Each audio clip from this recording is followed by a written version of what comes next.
Hello, my name is Raj Vitani, and today I'm going to do a presentation on excavation and backfilling. So I will start with my introduction of myself first. Right now I'm doing a master's in construction management, and I did my bachelor's in civil engineering from India. Basically I'm from India. Excavation. So excavation is the process of moving the earth or rock or any other material with using tools or any equipment. uh, for example, like trenching, tunneling underground. So how does this process work? How the excavation works? So first we need the drawings, like centerline drawings and excavation drawings. Uh, so first step would be in work procedure of excavation. We uh, do first to clear the site, like we don't want anything like bushes, weeds or plants. And the second step would be using lime powder. We need to trace all the dimensions in our site. So that would be our second step. And the third step is first we need to decide we maximum four or minimum two benchmarks are marked at the corner for the measurement of the level. So this benchmark should be permanent structures like plinth, road, or tree, and with the reference of drawings and benchmarks, the depth of the excavation is fixed and the excavation is started using any equipment or manually. The excavated soil is either removed out of the site or it's stopped around the excavation pit, but there should be a minimum distance of 1 meter. It's maintained because sometimes due to rain or other forces, soil should not sweep inside the pit. And the backfilling. Backfilling is the process of putting soil back into the trench or foundation once all the related work is done. So materials. So this is the first item the estimator must consider uh, uh, is that what type of material is going to be used in its its its encounter at the site. So like there are several types of materials like gravel, clay, and sand. Um, estimator also should allow the sloping of the bank to prevent caving or to prevent collapse. So that that slope referred as an angle of repose, and that angle of repose is deciding on the factors like depth of excavation, type of the soil, and possible water conditions. So now we're gonna take a look at the kind of equipment is used in excavation. So firstly, there will be a backhoe. Uh, Backhoe is is used for digging basement trenches, footings, and power shovel is used in large construction as an economic method of excavating and loading trucks quickly and efficiently. This is a grabber. I took this picture from India and in India, and it was my site while I was doing my internship. And so this is used when you want to dig a very deep trench, like 45 feet or something.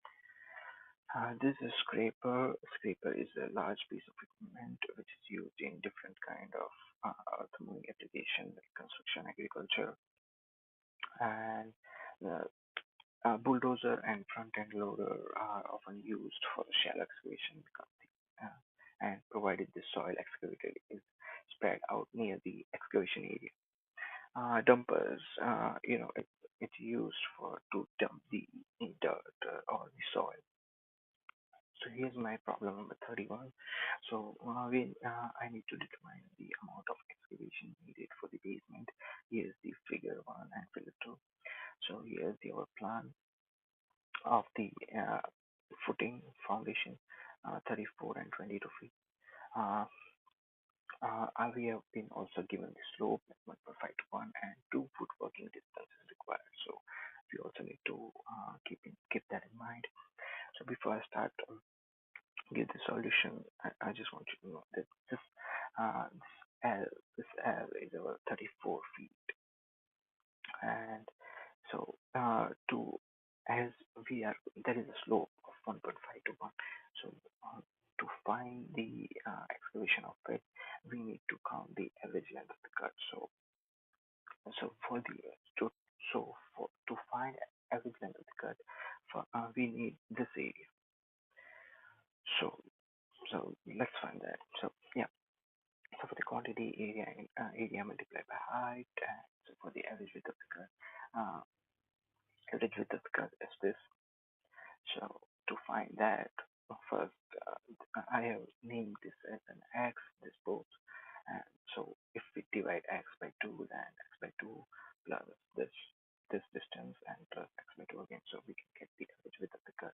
Um, Now we have slope of 1.5 to 1, so and we have height of 10 feet. So if we divide our height with 1.5, then we can get the horizontal distance, which is x.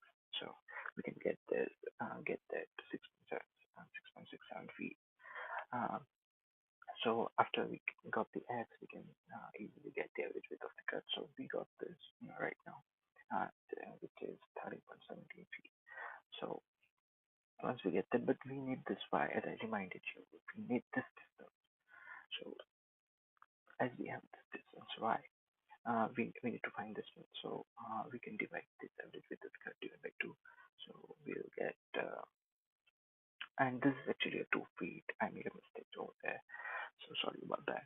So 13.17 divided by 2 and minus this 8, 8 inches of width is of this foundation. So I minused it like 4 inches. So we got the y 6.25 feet and we already have the height.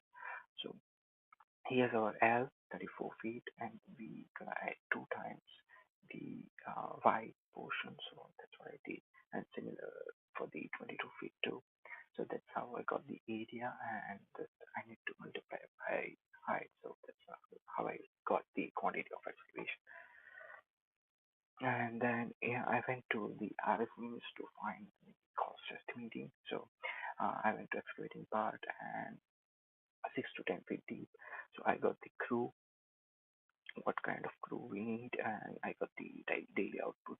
So I already had the quantity. So I found the total duration, which is 3 days. It will take 3 days to complete the work, and we have crew like here's the daily cost estimated.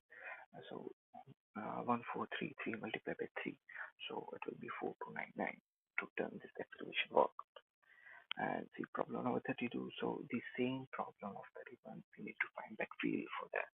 So backfill is basically total excavation plus quantity of foundation. So quantity of foundation will be this. So 8 multiplied by 9, because this whole time is 1. So 8 multiplied by 9, 1 multiplied by 2 feet 6 inches. So that's what I did here, and multiply by the whole the parameter, and got the backfill volume.